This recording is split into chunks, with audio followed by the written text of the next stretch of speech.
Today's video is going to discuss basically the 117th Congress's endgame, so to speak.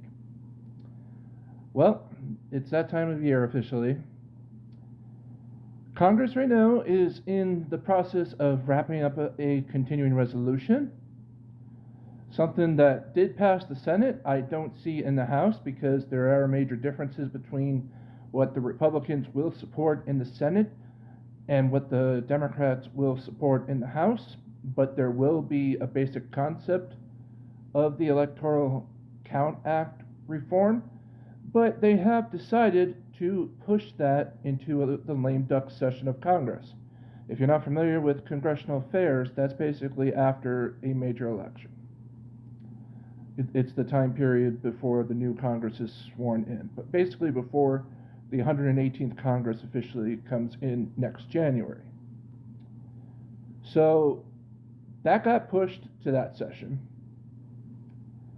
There's also talk that a bipartisan insulin cap, $35, will be brought up during this time period. It may be attached to the NDA. That's an idea float by Democrats, but Susan Collins is leading this fight. It's a bipartisan manner, like I was saying. So it does have some hope. And actually, because the Democrats put insulin capping in the Medicare, in the Medicare program, in their Inflation Reduction Act, they actually have a better chance of making this bill cheaper now, which is always appealing to the deficit hawks of Congress. So now let's talk about the obvious failures. That insulin cap alone, that should have been presented in Congress. Congress has the ability for the next 6 weeks to actually be working, but they choose not to. For $174,000 salaries on average, they work so little it's not funny. So the House is just going to pass this continuing resolution, and they're just going to, and all that's literally planned is the January 6th hearings, the conclusion to that.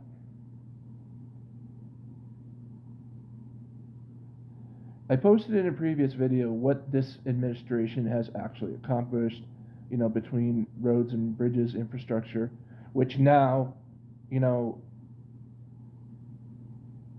also what was in that continuing resolution was even more money for the roads and bridges that are being destroyed because of Hurricane Ian, and also money for FEMA, and the federal government will pick up the tab for all this storm damage for the next 30 days at least. So the Electoral Count Act,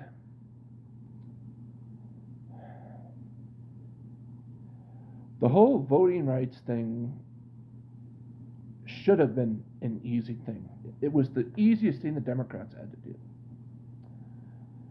The blame is solely on Sinema and Manchin. There was literally an opportunity for them to go around the filibuster. They had set up a legal carve-out, but Kristen Sinema and Joe Manchin were so worried about precedent. They do it all the time for, debt ceiling negotiations, which is, just, it's money, to be perfectly honest. That's it. But they don't take a chance on the fundamental principles of what this country was founded on. I said it before, and I'll say it again. Democrats had one job. This country doesn't have paid family leave. That was part of Build Back Better. That's actually all they had to do to guaranteed re-election. And they failed. And again, I have to place blame on Joe Manchin because he did not want family leave unless it was bipartisan. And that's what they like to use now. You know, they disguise bipartisanship for a form of minority rule. It's not bipartisanship. Because actual bipartisanship, there would be a lot more done than there is now. There wouldn't be so many bickerings. You know, prescription drug, done. Electoral Count Act, done. Voting rights, easy win. But no, there are so many squabbles about the basic needs of this country, and so many, and you know, these were layups. So Biden has to rely on his $20,000 student loan forgiveness program, which is going to help about 43 million, but he's got about 4 weeks in October to get that off the ground and let people know that.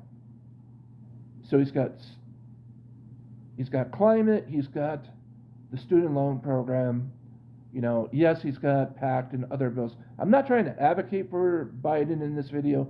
I'm just showing the complications of this administration and who did what and why. This is just an informal video. I'm not trying to advocate for a specific person or policy. That's not my goal here.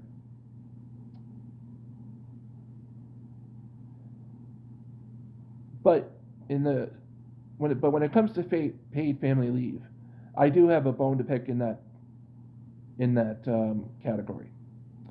We are the only country that doesn't have paid family leave. The only. And Congress still can't get its act together about this. It's so frustrating. Like me, specifically. I couldn't use paid family leave, you know, the FMLA, because of certain time restrictions at certain jobs. That's how corporations keep you enslaved to them. When you don't have other options but to keep dancing to the tune of their beat. Hell, even increasing the minimum wage. That's an easy one. No. So if Democrats lose one of the houses of Congress, who's to blame? The House did their part. They literally passed everything that the voters have been asking for to fix this country. From guns, paid family leave, roads, bridges, buildings, housing, you name it, it's been passed. But the Senate, 2 senators with too much power, this is what happens.